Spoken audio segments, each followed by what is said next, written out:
Всем привет! И это модельный лайфхак. С вами Тея Мира, фотомодель и тренер по фотопозированию.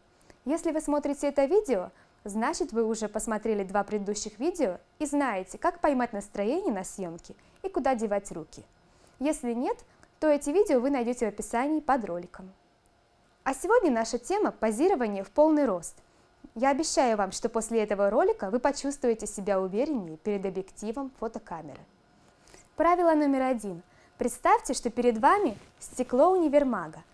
Вы не можете выставить локти и колени в камеру.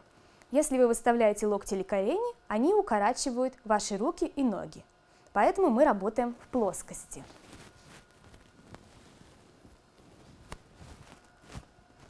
Правило номер 2. Создаем иллюзию движения, перенося вес с одной ноги на другую. Даже если вы не знаете, как встать, не помните поз ногами, вы просто можете переносить вес, и это уже создает эффект того, что вы не напряжены перед камерой, вы расслаблены и знаете, как двигаться. Ну и правило номер 3. Не старайтесь все время стоять перед камерой прямо. Создавайте изгибы. Это делает нашу фигуру более утонченной и женственной. Наиболее удачный ракурс для любой девушки – это полупрофиль. А если мы встаем боком, это делает любую фигуру вытянутой и стройной. Итак, на прошлом занятии мы с вами поговорили про позы руками. И сегодня мы поговорим про положение ног. Итак, первая поза у нас называется классика. Ставим переднюю ногу вперед. У нас в фотопозировании появляются такие термины, как передняя и задняя нога. А передняя нога смотрит на камеру, носочек смотрит на камеру. Такая поза часто используется в дефиле. Вторая поза – деловая. Вы, наверное, помните уже о том, что мы изучили с вами позу деловую руками. Вот так. И она отлично дополнит вот такую позу ногами. Это не очень удачный, возможный ракурс, он слишком простой, но ее тоже используют, например, для съемок в деловом стиле, в деловом костюме или спортивных съемок. Деловая, очень простая поза. Ноги на ширине плеч.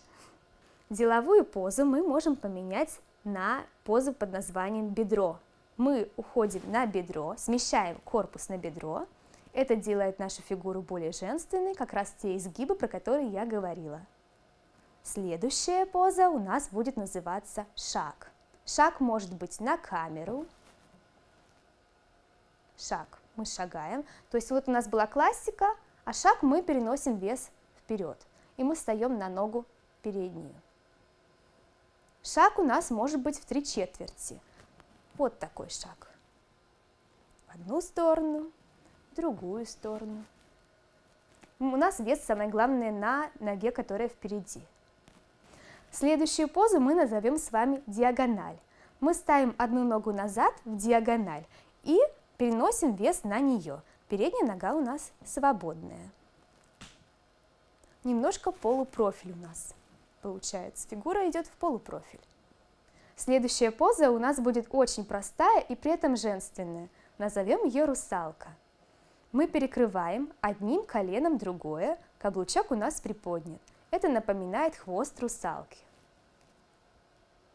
И еще одна удачная женственная поза. Мы перекрещиваем ноги. Вес можно переносить как на переднюю ногу, так и на заднюю. Носки у нас смотрят прямо на камеру. Ну и, наконец, последняя поза, которая состоит из 4. Нам будет легче ее запомнить, назовем ее четверки. Итак, 4 передняя, 4 задняя, 4 без хвостика и 4 высокая. Когда мы позируем боком, лучше всего изобразить шаг. Это создает иллюзию движения и делает нашу фигуру более утонченной. А теперь давайте рассмотрим позы, которые можно делать спиной к камере. Деловая, бедро, шаг, диагональ сзади. Здесь мы можем повернуться плечом к камере и вспоминаем правила, о котором мы говорили на предыдущем занятии. Чтобы шея была красивой, выглядела красивой и не было на ней складочек, мы поворачиваемся плечом, а не шеей. Диагональ. Русалка. Ну как, вы чувствуете себя свободнее? Теперь вы знаете, как позировать перед камерой. Отрабатывайте эти движения на видео.